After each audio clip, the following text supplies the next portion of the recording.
is a much safer place right now, and I think in 2 or 3 weeks we could have it be a much safer place. We're going to handle a couple of situations that you have here. We have some very serious situations, and we're looking at Gaza, and we got to get that taken care of. A lot of people are starving. A lot of people there's a lot of bad things going on. Okay? Thank you all very much.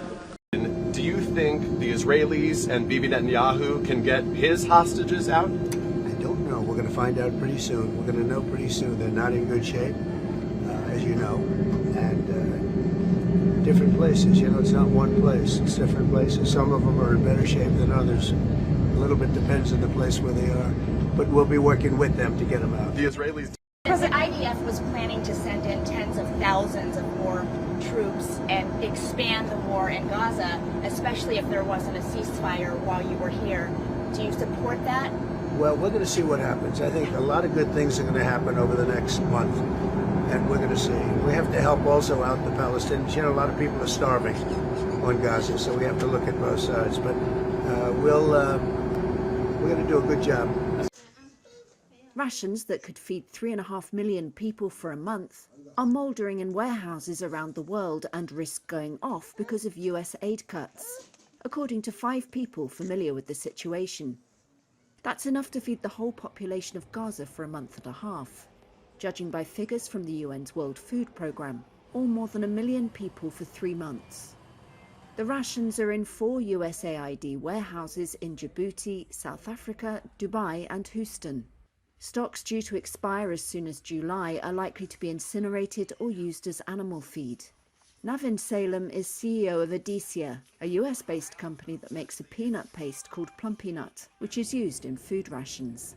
She says the termination of transportation contracts by USAID has created a huge backlog and forced the firm to hire an additional warehouse to store its own production. Not running at all is 415 children per hour that will not get the life-saving food that we could make. And right now, as you're running basically half capacity, that equates to 200 children every hour that will not get this life-saving food that has been paid for by the United States taxpayers. The dismantling of USAID and cuts to humanitarian aid spending by President Donald Trump come as global hunger levels are rising due to conflict and climate change, undoing decades of progress. Nearly 2 million people are gripped by catastrophic hunger and on the brink of famine, the WFP says, mostly in Gaza and Sudan, with pockets in South Sudan, Haiti and Mali. In Bauchi, Nigeria, children are already suffering because of the disrupted aid supplies. The ripple effects have devastated the region's distribution networks.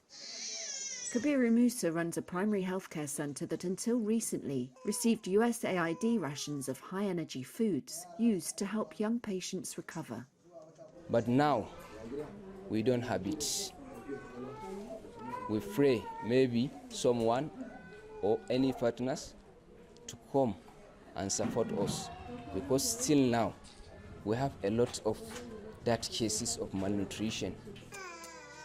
A spokesperson for the State Department, which oversees USAID, said it was working to ensure the uninterrupted continuation of aid programs and the food stocks transfer by July.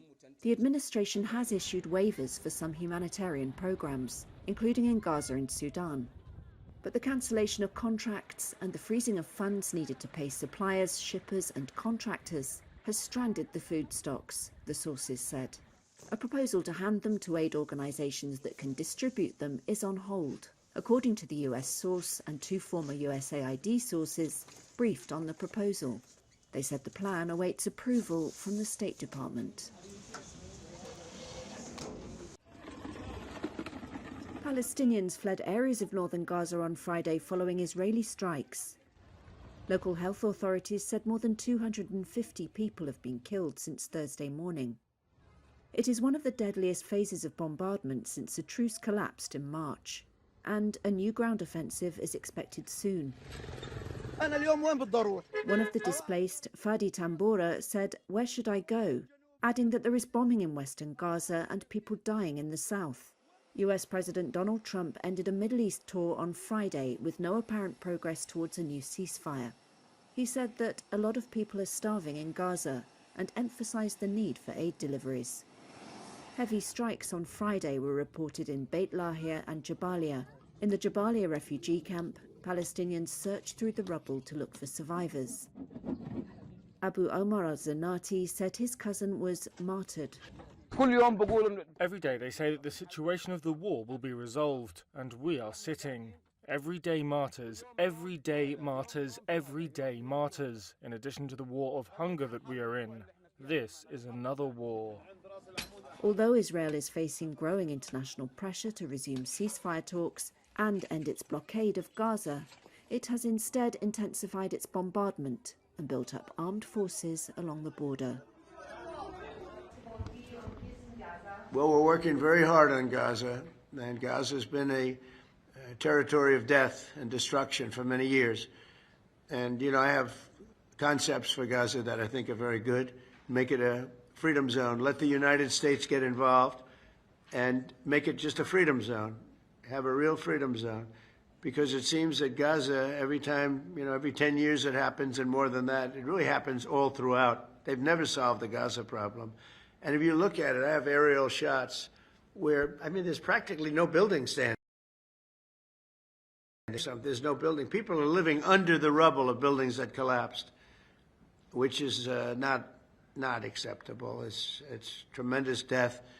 And I want to see that be a freedom zone. And if it's necessary, I think I'd be proud to have the United States have it, take it, make it a freedom zone, let some good things happen, put people in homes where they can be safe, and Hamas is going to have to be dealt with. You got to remember, October 7th was one of the worst days in the history of the world, I think, not just local to this region. It was one of the worst, most atrocious attacks anyone's ever seen.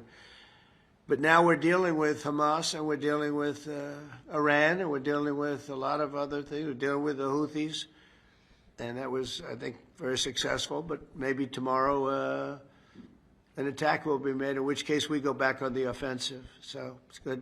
It's good. We have a lot of things happening, a lot of very positive things happening. Okay?